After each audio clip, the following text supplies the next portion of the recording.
আসসালামু আলাইকুম।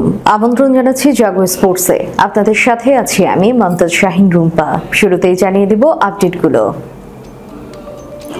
Shakib out, Mehedi Miraz in, বাদ পড়েছেন সৌম্য সরকারও। 3 ম্যাচের টি-20 সিরিজে চমক রেখে বাংলাদেশের বিপক্ষে দল ঘোষণা করল ভারত। ধোঁয়াশা যেন কাটছেই না, টাইগার রবি নাকি ভারতীয় পুলিশ, কার দাবি সঠিক? আইপিএল নয়, ভারতের বিপক্ষে টি-20 সিরিজ নিয়ে যা বলছেন রিশাদ। বিশাল ঘোষণা, আইপিএলে ম্যাচ প্রতি 7.5 লাখ রুপি করে বোনাস পাবেন খেলোয়াড়রা। শুনছিলেন শিরোনাম, এবারে বিস্তারিত। বয়সভিত্তিক দল থেকেই দুটি ছড়াচ্ছিলেন মেহেদী হাসান মিরাজ। 2016 সালে ইংল্যান্ডের বিপক্ষে টেস্ট সিরিজ দিয়ে বাংলাদেশ দলের হয়ে অভিষেক হয় তাঁর। 2 ইনিংসে 10 উইকেট নিয়ে আলোড়ন সৃষ্টি করেছিলেন টাইগার ক্রিকেটের এই ভবিষ্যৎ পোস্টার বয়। টেস্ট ও টি-20 থেকে অবসরের ঘোষণা দিয়েছে সাকিব, আর তার জায়গায় দলে জায়গা পাচ্ছেন মিরাজ, অর্থাৎ যার উত্তরসূরি হিসেবে ভাবা হচ্ছিল তারই স্থলাভিষিক্ত হচ্ছেন এই অলরাউন্ডার। বিসিবি নির্ভরযোগ্য একটি সূত্র এই তথ্য নিশ্চিত করেছে। বিসিবির সেই সূত্র জানিয়েছে, ভারত সফরের টি-20 সিরিজের দলও ইতোমধ্যে চূড়ান্ত হয়ে গেছে। টি-20 বিশ্বকাপের স্কোয়াডের প্রায় সবাই আছেন, তবে বাদ পড়েছেন সৌম্য সরকার। তার জায়গায় আসতে যাচ্ছেন পারভেজ হোসেন ইমন। এছাড়া বাঁহাতি স্পিনার হিসেবে নেওয়া হয়েছে রাকিবুল হাসানকে। তাকে মেকশিফট ওপেনার হিসেবেও এই ফরম্যাটে খেলানো হয়েছে। সামর্থ্যের প্রমাণও রেখেছেন। সাকিব যখন ঘোষণা দিলেন এই ফরম্যাট থেকে বিদায়ের, তখন তার বিকল্প কে হতে পারে? সেই জন্যই মিরাজ আবার আসছেন টি-20তে ফিরে। তাই অলরাউন্ডার হিসেবে 3 সংস্করণেই দেখা যাবে তাকে।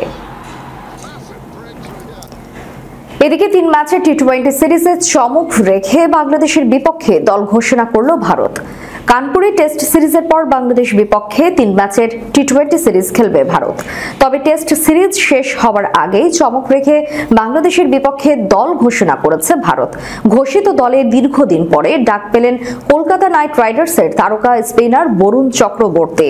এছাড়া প্রথমবারের মতো জাতীয় দলে ডাক পেয়েছেন মায়াঙ্ক যাদব। এদিকে সূর্য কুমার যাদবের চোট নিয়ে একটা সংশয় তৈরি হয়েছিল যে তিনি বাংলাদেশের বিপক্ষে সিরিজে খেলতে পারবেন কিনা। তবে সব শঙ্কা দূর করে আবার টিম ইন্ডিয়াকে নেতৃত্ব দেবেন সূর্য কুমার। এছাড়া বাংলাদেশের বিপক্ষে টি-20 সিরিজে তরুণ প্রজন্মের উপর ভরসা রেখেছে ভারতীয় ক্রিকেট বোর্ড। হার্দিক পান্ডিয়া ও সূর্য কুমার যাদব বাদে সেভাবে কোনো সিনিয়র ক্রিকেটারকে রাখা হয়নি স্কোয়াডে।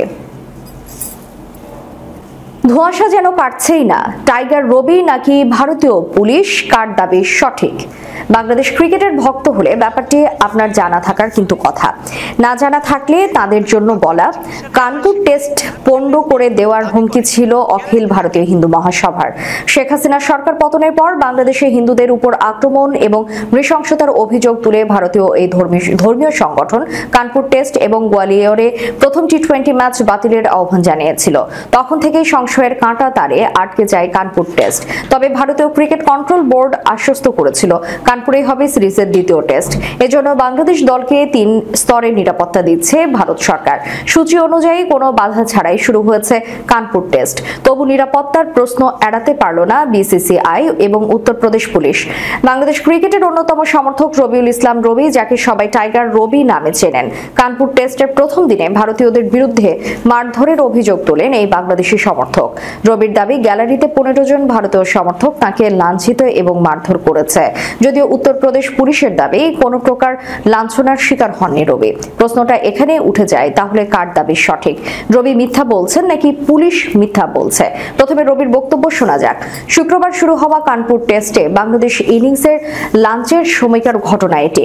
ভারতের সংবাদ মাধ্যম দ্য ইন্ডিয়ান এক্সপ্রেসকে এই বাংলাদেশি ক্রিকেট ভক্ত বলেছেন, সকাল থেকে ভিড়ের একটা অংশ আমাকে গালাগালি করেছে। লাঞ্চের ঘোষণা হলে আমি শুধু নাজমুল হোসেন শান্ত এবং মমিনুল হকের নাম বলতে লাগলাম।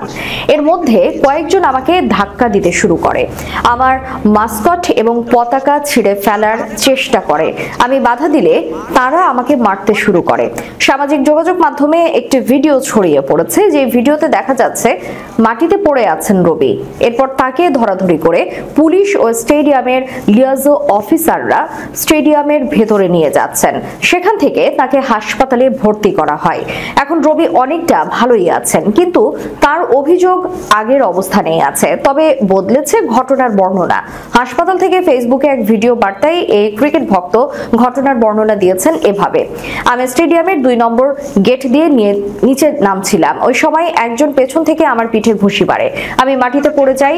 অনেক সংবাদ মাধ্যম আমার আঘাত পাওয়াকে গুজব বলছে, কিন্তু এটা সত্য নয়। ইন্ডিয়ান এক্সপ্রেসে রবি ঘটনার বর্ণনা যেভাবে দিয়েছেন ফেসবুক ভিডিও বার্তায় সেটি ভিন্ন, তবে ভারতীয় সমর্থক তার গায়ে হাত তুলেছে এই দাবিতে অটুট রবি। কিন্তু উত্তরপ্রদেশ পুলিশ বলছে মারধরের কোনো ঘটনাই নাকি ঘটেনি কানপুর টেস্টের প্রথম দিনে। স্টেডিয়ামে নিরাপত্তায় নিয়োজিত এসিপি অভিষেক পান্ডে সংবাদ মাধ্যমকে বলেছেন তিনি পানি শূন্যতার কারণে পড়ে যান। পুলিশ ও স্বাস্থ্য কর্মীদের সহায়তায় তাকে হাসপাতালে নিয়ে যাওয়া হয়। মারামারির অভিযোগ সম্পূর্ণ মিথ্যা, তাকে কোনো সমর্থক আঘাত করেনি। রবি বলছেন ভারতীয় দর্শক তাকে মারধর করেছে, কিন্তু ভারতীয় পুলিশ জানাচ্ছে এরকম কিছুরই প্রমাণ পায়নি তারা। কানপুর টেস্ট ছাপিয়ে আলোচনার কেন্দ্রবিন্দুতে চলে আসা এই ঘটনার ধোঁয়াশা কাটছেই না।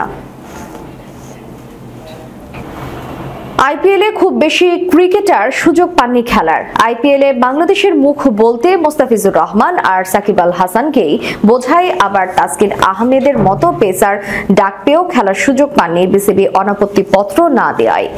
2024 টি-20 বিশ্বকাপে দুর্দান্ত খেলা লেগ স্পিনার রিশাদ হোসেন কতটা আগ্রহী আইপিএল নিয়ে সেটি বোঝা গেল আজ মিরপুরে সংবাদ মাধ্যমকে বলা তার কথা থেকে। শুধু টি-20 দলে থাকা ক্রিকেটাররা এই মুহূর্তে তৈরি হচ্ছেন ভারতের বিপক্ষে টি-20 সিরিজ সামনে রেখে। প্রস্তুতির ফাঁকে আজ মিরপুরে রিশাদ বললেন তিনি খুব একটা আইপিএল নিয়ে চিন্তিত নন। এখন তো আইপিএল নিয়ে চিন্তা করছি না, দেশের হয়ে যেটা খেলছি সেটাতে মনোযোগী হওয়ার চেষ্টা করছি। আইপিএলে খেলা তার স্বপ্ন নয় বললেন রিশাদ। ওরকম ড্রিম নেই, সবার তো ইচ্ছে থাকে যে আইপিএল খেললে ভালো হতো, দেশের জন্য ভালো, তবে খেলতেই হবে এমন কোনো মানে নেই। আশা আছে খেলবো ইনশাল্লাহ।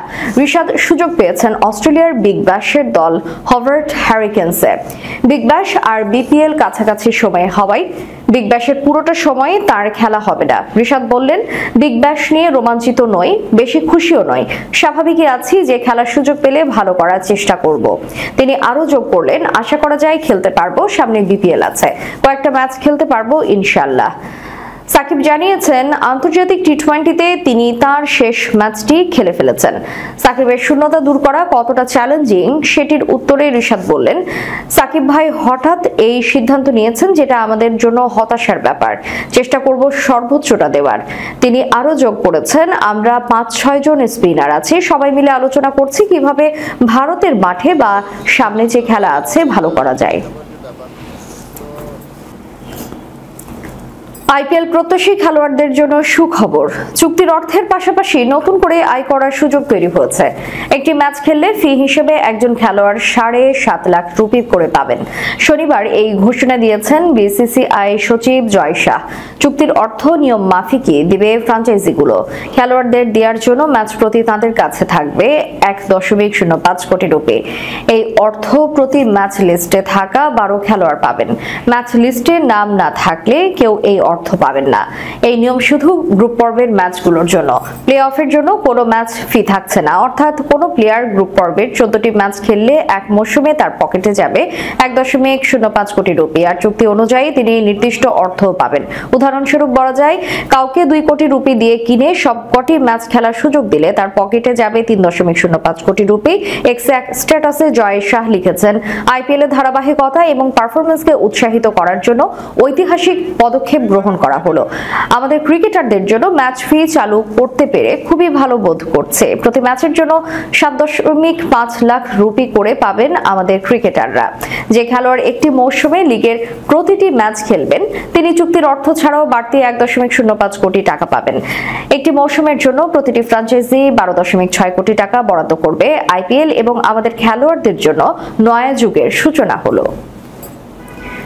দর্শক, শেষ করার পূর্বে সংবাদ শিরোনামগুলো জানিয়ে দিব আরো একবার।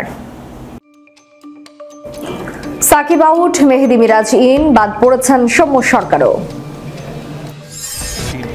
3 ম্যাচের টি-20 সিরিজে চমক রেখে বাংলাদেশের বিপক্ষে দল ঘোষণা করল ভারত।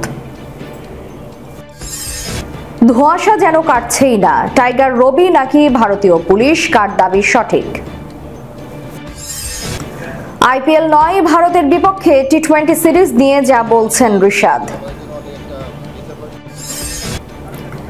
বিশাল ঘোষণা, আইপিএলে ম্যাচ প্রতি 7.5 লাখ রুপি করে বোনাস পাবেন খেলোয়াড়রা। এতক্ষণ আমাদের সাথে থাকার জন্য ধন্যবাদ। আল্লাহ হাফেজ।